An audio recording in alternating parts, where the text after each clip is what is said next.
Bismillahirrahmanirrahim. Assalamualaikum warahmatullahi wabarakatuh.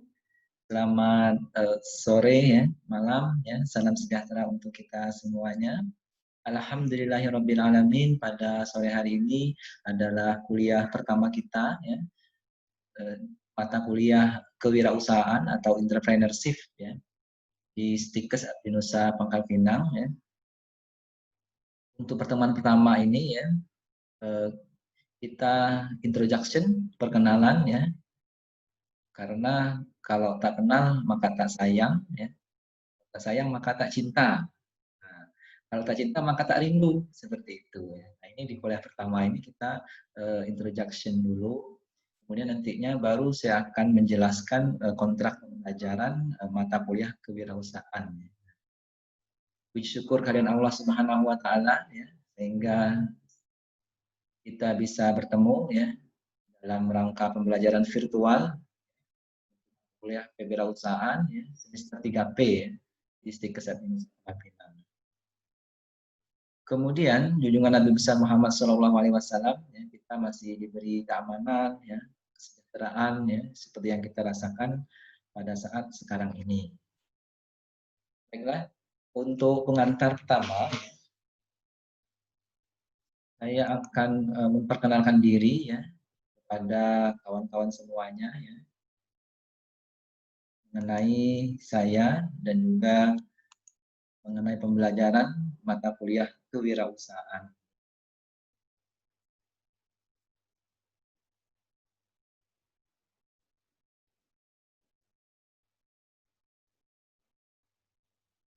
Mata kuliah kewirausahaan ini adalah 2 SKS, merupakan mata kuliah yang harus ada di program studi seluruh perguruan tinggi, karena memang pemerintah itu merencanakan bahwa lulusan perguruan tinggi itu tidak outputnya itu menjadi seorang pekerja, ya, pegawai ataupun ASN, tapi juga menjadi seorang wirausaha. Makanya di Stikes, kemudian di perguruan tinggi kesehatan, perguruan tinggi teknik, ya, kemudian perguruan tinggi yang lainnya juga ada mata kuliah kewirausahaan yang diselipkan. Memang dulu-dulunya hanya di jurusan ekonomi saja, manajemen maupun teknik. Tapi sekarang sudah banyak prodi dan perguruan tinggi dan memasukkan kurikulum kewirausahaan di prodinya masing-masing. Kemudian perkenalkan ya, nama saya Johari ya. Panggilan saya sehari-harinya adalah Jo ya, atau Johari. Kemudian saya diamanahkan oleh Sekolah Tinggi Ilmu Kesehatan Abdinusa mengampu mata kuliah kewirausahaan. Dosen LB di sini ya, dosen luar biasa statusnya di Abdinusa, dan saya mengajar di sini sudah dari tahun 2007, sudah lama. Kemudian pekerjaan sehari-hari saya adalah seorang dosen tetap di program studi manajemen SD Pertiba. Jabatan saya adalah ketua program studi S1 di SD Pertiba Pangkal Pinang. Kemudian untuk alamat, saya tinggal di Selindung Baru ya, tepatnya di Jalan Tudak 1 nomor 156, tepatnya di belakang kantor FIF dan SPBU Selindung. Kemudian jabatan akademik dosen saya itu lektor. Jadi jabatan fungsional akademik itu mulai dari asnali, lektor, kemudian lektor kepala dan guru besar. Mudah-mudahan nantinya saya sampai ke besar. Mohon doanya.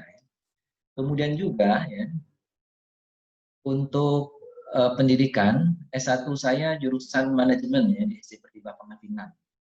S2 saya jurusan magister manajemen ya. Kemudian konsentrasinya adalah manajemen pemasaran. Saya lulusan dari program magister manajemen SD Pertiba Pangkal Pinang tahun 2011. Jadi S1 S2 saya ya, karena saya berasal dari orang desa ya, kemudian tidak bisa kuliah di luar Bangka dan hanya bisa kuliah di Bangka begitu ya, sehingga yang saya pilih itu adalah SD Pertiba Pangkal Pinang S1 S2. Tempatannya seperti itu ya. Kemudian Saya juga sekarang sedang studi S3, sudah semester 3, masuk proposal disertasi. Saya kuliah di program Doktor Ilmu Manajemen di Universitas Persada Indonesia IAI Jakarta. Jadi semester 1 kemarin tetap muka bolak-balik seminggu sekali ke Jakarta. Semester 2 sudah karena pandemi jadi online kuliahnya. Jadi dengan banyak beban, banyak tugas ya sambilan pekerjaan. Kemudian juga aktivitasnya sehari-hari ya, selain di mengajar ya, menjabat Kaprodi, kuliah, saya juga di Dewan Pendidikan Provinsi Kepulauan Bangka Belitung. Ini kebetulan saya tim mengawasi ya kondisi pendidikan di Provinsi Kepulauan Bangka Belitung ya, sama dengan tim yang lainnya ya. Prof. Kami, kemudian Rektor UBB Pak Ibrahim, kemudian Ibu Gita dari Stikes ya, kemudian dan tim-tim lainnya dari kampus-kampus yang lain dan pendidikan. Kemudian keaktifan saya juga sebagai narasumber tenaga ahli di lembaga dinas di Provinsi Kepulauan Bangka Belitung, Kota Pangkal Pinang, dan juga kegiatan penjurian, ya, kemudian ikut organisasi kegiatan di masyarakat, ya, Masata, masyarakat sadar wisata, kemudian organisasi KOF alumni HMI juga saya ikut di situ ya. Jadi sela-sela kesehariannya memang aktivitasnya banyak ya. Dan pas studi dan juga banyak kegiatan penelitian dan pengabdian. Nomor handphone saya 0852 6702 9330. WA saya juga. Silahkan kalau mau perlu silahkan di chat ya, perkenalkan dirinya. Email juharitz@gmail.com, juharitz@istiqlatiba.ac.id. Web ya, blog pribadi tps.juharitz.wordpress.com. Kemudian kontrak belajar online ya, kalau memang lagi Zoom meeting live ya, streaming, tidak boleh menggunakan oblong ya, kemudian harus on time ya, jangan sampai molor nanti ketika ada kuliah Zoom meeting. Kemudian berpakaian sopan dan santun ya, kemudian juga bersikap sopan dan santun, apalagi misalnya lagi live Zoom meeting ataupun Google Meet. Nah, ini perlu menjaga sikap sopan dan santun, menjaga etika, karena seorang mahasiswa itu punya skill, soft skill yang baik juga yang dinilai oleh dosen ya, tidak hanya kemampuan akademik dan pelajaran tapi juga adalah soft skill-nya. Kemudian metode pembelajaran, ceramah, kemudian online, nanti video sharing ya, kemudian YouTube, kemudian Google Slide, kemudian juga dan sebagainya. Bentuknya diskusi bisa streaming ya melalui Zoom meeting, kemudian juga Google Meet. Nah, kemudian untuk video itu bisa saya unduh nantinya di WAG, kemudian di Google Classroom ya. Kita juga menggunakan Google Classroom dan juga nantinya kita juga menggunakan YouTube ya. Jadi sebagian video juga saya upload YouTube ya.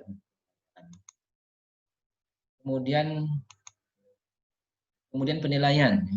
Penilaian sesuai dengan standar penilaian yang berlaku di Stikes Abdi Nusa Pangkal Pinang, di mana edarannya tugas mandiri 10%, tugas kelompok 10%, kuis 15%, mid semester itu 25% dan UAS 40%. Jadi rentang nilainya itu adalah dari A sampai dengan E, A, B, C, D, E.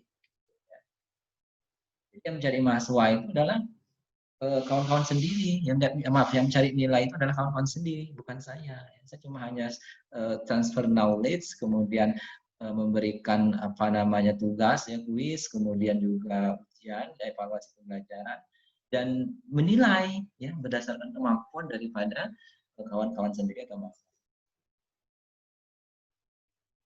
Kemudian daftar pustaka. Nah, daftar pustaka mata kuliah kewirausahaan ini sangat sederhana sekali ya. Kemudian buku kewirausahaan tahun 2010 ya, Kasmir, Gajah Gerak Indo Persada. Kemudian buku Profesor Alma Bukhari ya, Bukhari Alma, itu kewirausahaan. Kemudian Renat Kasali, Wirausaha Muda Mandiri. Kemudian Amir Supriyadi ya, cara gampang mendapatkan modal fasilitas. Boga Denta ya, The Secret of Business Plans ya, Jakarta, Laksana. Kemudian ada materi-materi yang relevan, jurnal ya kan terkait dengan kewirausahaan. Juga ada video ya, video motivasi, success story ya dan sebagainya.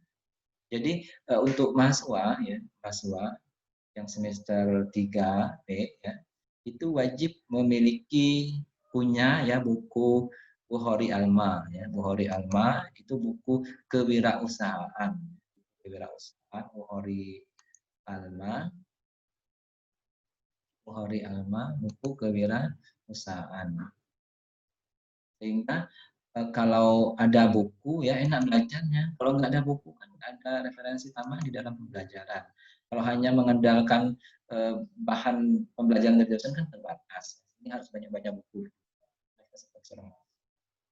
Jadi buku Bukhari Alma ya tahun 2011 atau tahun yang terbaru silahkan terkait dengan kewirausahaan. Ini adalah yang relevan untuk referensi mata kuliah kewirausahaan. Kemudian konsep pokok pembelajaran ya yang akan kita pelajari. Yang pertama adalah konsep dasar kewirausahaan. Nah, ini yang perlu kita akan telah bersama-sama ya dalam setiap pertemuannya. Kemudian cara mendirikan usaha, kemudian sifat dan karakter wirausaha, menilai kebutuhan usaha, ide dan peluang usaha, motivasi kewirausahaan, kemudian perencanaan bisnis atau bisnis plan, kemudian cara memperoleh modal, kemudian etika wirausaha, ya, kemudian customer service, kemudian juga pasar dan pemasaran, kemudian kreativitas dan inovasi wirausaha, kemudian success story ya melalui video dan sebagainya ya. Kemudian nanti tugasnya itu adalah membuat bisnis plan. Jadi output dari mata kuliah ini mahasiswa diharapkan untuk bisa merancang bisnis baru yang nantinya ya akan diterapkan masing-masing ya. Jadi bisnis plan-nya dibuat pada mata kuliah kewirausahaan. Nanti kalau memang ada yang mau ditanyakan silakan ditanyakan di Google Classroom, chat Google Classroom ataupun di WAG ya, WA Group nantinya yang dibuat ya buat tingkatnya semester 3P. Kita masuk ke materi pertama ya. Materi pertama ya, sistem pendidikan di Indonesia ya. Memang sistem pendidikan di Indonesia itu adalah seperti ini. Seorang penulis buku tentang motivasi yaitu Max Gantner ya, pernah mengkritik sistem pendidikan di Amerika Serikat tahun 70-an. Katanya hanya melahirkan lulusan yang sangat laritis, artinya mereka punya mental buruk, yaitu ingin menjadi pegawai negeri atau pegawai swasta. Atau kurang mampu menciptakan lapangan pekerjaan. Banyak lulusan sarjana itu yang punya mental siap kerja, punya mental siap membuka usaha dan buka lapangan kerja. Kasus-kasus seperti ini juga terjadi di Indonesia sekarang. Makanya angka pengangguran di Indonesia itu sampai jutaan begitu. Tambah lagi kondisi wabah dunia yaitu pandemi COVID-19. Jadi pengangguran di kita banyak sekali. Dan di Bangka Belitung itu di atas 30.000 pengangguran. Yang tersebar dari lulusan sekolah menengah sampai dengan lulusan perguruan tinggi. Jadi banyak sekali angka pengangguran. Nah, tugas perguruan tinggi salah satunya adalah melalui mata kuliah kewirausahaan bagaimana mencetak daripada wirausaha baru ya untuk membuka usaha nanti setelah selesai kuliah ya, atau menjadi wirausaha. Karena kedepannya lowongan kerja terbatas, kesempatan kerja terbatas sehingga based orientasi ya mahasiswa ya dengan kuliah dan menyandang gelar sarjana itu harus bisa bersaing dan berkompetisi ya untuk membuka usaha. Kasus pengangguran di Indonesia banyak sekali tadi sudah saya jelaskan, ada kaum trik yang menyandang gelar pendidikan perguruan tinggi. Sekarang sudah banyak sekali ya, ini bahan sudah sebelumnya periode sebelumnya. Bahan diskusi kita adalah siapakah yang bersalah, apakah mahasiswa, orang tua atau pemerintah. Nah, ini ya, yang salahnya siapa ya semuanya. Ya. Termasuk mahasiswanya merubah mindset, orang tua juga berubah paradigma atau mindsetnya, pemerintah bagaimana perubahan regulasi sistem, ya, kurikulum pembelajaran, ya, dan capaian pembelajaran dan sebagainya. Hasil penelitian bahwa mahasiswa sulit untuk mau dan memulai wirausaha dengan alasan mereka tidak diajar dan dirangsang berusaha sendiri. Didukung oleh lingkungan budaya masyarakat dan keluarga yang dari dulu selalu ingin anaknya menjadi orang gajian atau pegawai. Makanya orang tuanya, oh kalau anaknya kerja ya pakaian berdasi ya, kemudian pakaiannya rapi itu enak, hebat.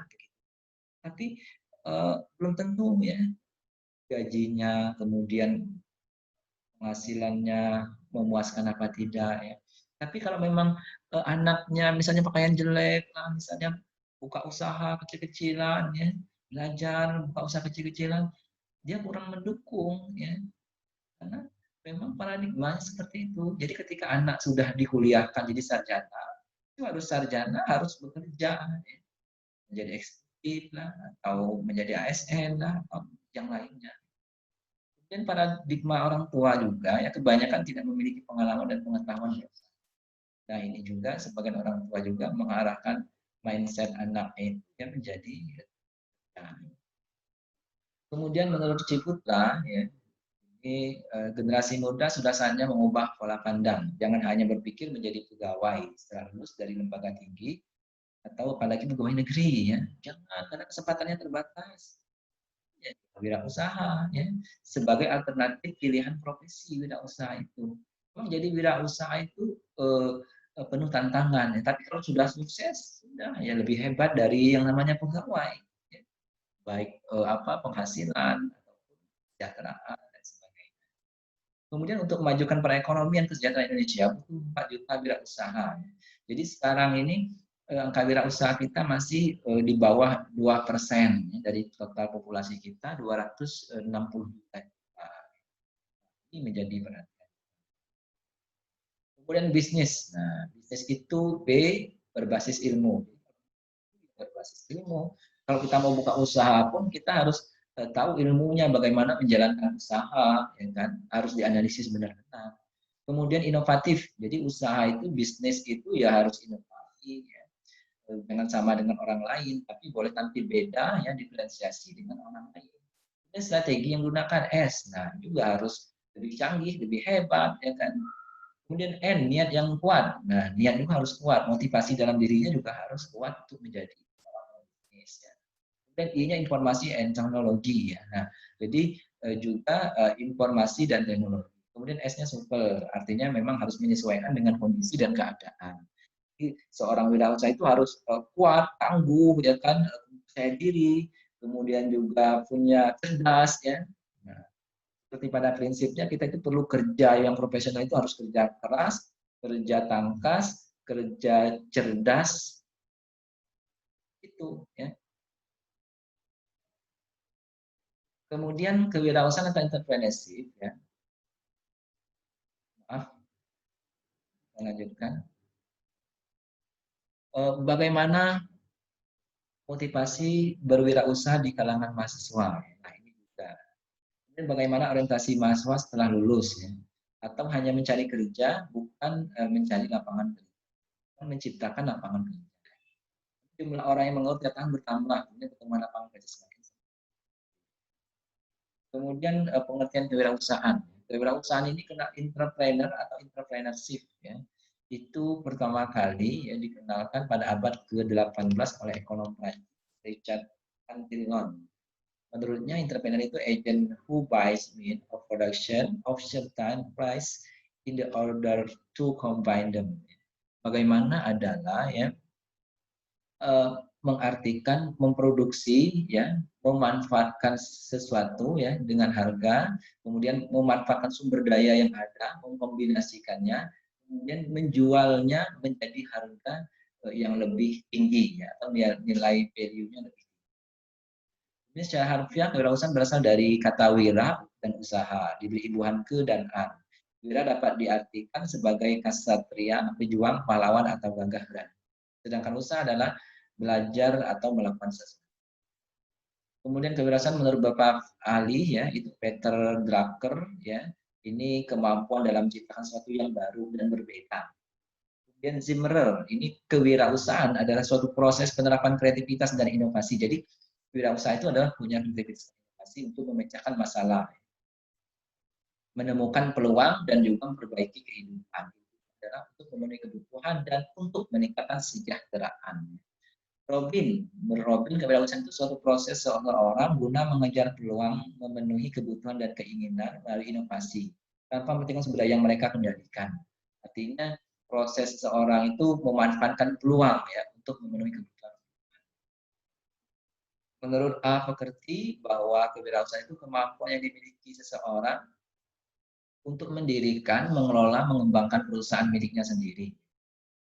Kemudian menurut Impres nomor 4 tahun 95 ya tentang kewirausahaan ini semangat, sikap, perilaku dan kemampuan seseorang dalam menangani usaha atau kegiatan yang mengarah pada upaya kerja, teknologi, produk baru dan meningkatkan efisiensi dalam memberikan pelayanan yang baik dan berkompeten. Ini adalah untuk semangat sikap ya untuk bisa berproduksi dan juga meningkatkan keuntungan ya dari output produk. Kemudian berdasarkan pengertian di atas, secara ringkas, kewirausahaan dapat definisikan sebagai suatu kemampuan kreatif dan inovatif, with new and different, yang dijadikan kiat dasar, sumber daya, proses, dan perjuangan untuk menciptakan nilai tambah barang dan jasa, dan menciptakan peluang yang dilakukan dengan keberanian. Ini adalah untuk mencapai keuntungan. Ada keuntungan bisa untuk memenuhi kebutuhan dan mengembangkan usaha, dan juga outputnya lagi, outcome-nya adalah untuk kesejahteraan. Nah, ya, dengan adanya usaha, jadi new and different ya, sesuatu yang baru dan berbeda. Kemudian ada 3 jenis wirausaha menurut Insinyur Ciputra ya, yang punya rumah Citalent.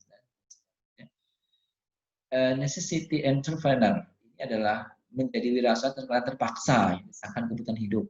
Jadi banyak orang itu dia berhasil ya menjadi wirausaha karena ada keterpaksaan atau desakan hidup yang sulit ya. Usaha-usaha baru, orang kaya baru. Kemudian replicative entrepreneur yang cenderung meniru bisnis yang sedang ngetrend sehingga rawan terhadap persaingan dan jadi sekarang ini banyak orang meniru bisnis ya. Misalnya di Pangkal Pinang, musimnya adalah buka warung kopi. Semuanya buka warung kopi di mana-mana. Pojok manapun Pangkal Pinang ada warung kopi ya. Ini adalah bisnis meniru, hati-hati ya.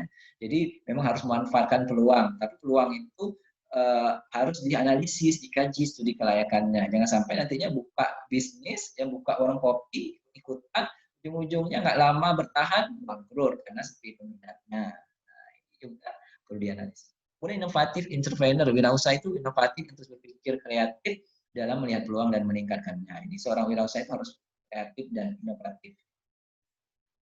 Maka mereka lebih cenderung mendorong anak-anaknya untuk mencari pekerjaan.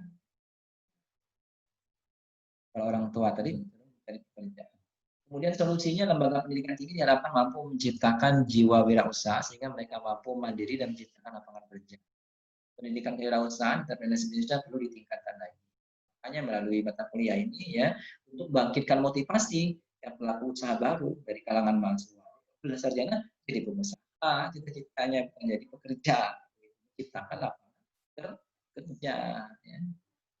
Kemudian seorang entrepreneur itu adalah mengubah kotoran dan rongsokan menjadi emas ataupun adding value-nya meningkat. Ya, Ciputra. Kemudian siapa sih penentu sukses atau keberhasilan Anda? Anda sendiri yang menentukannya. Siapa yang menentukan sukses kita? Kita sendiri, bukan orang lain.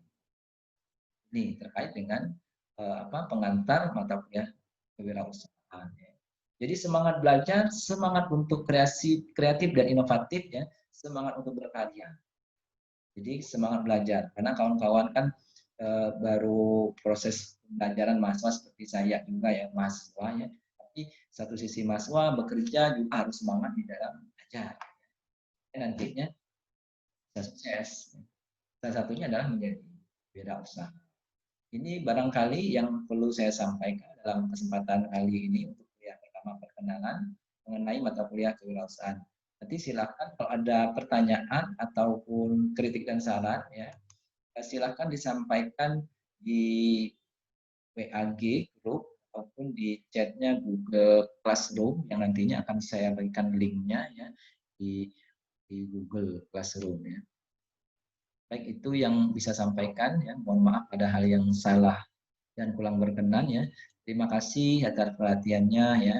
Kita tutup dengan Assalamualaikum warahmatullahi wabarakatuh. Selamat sore.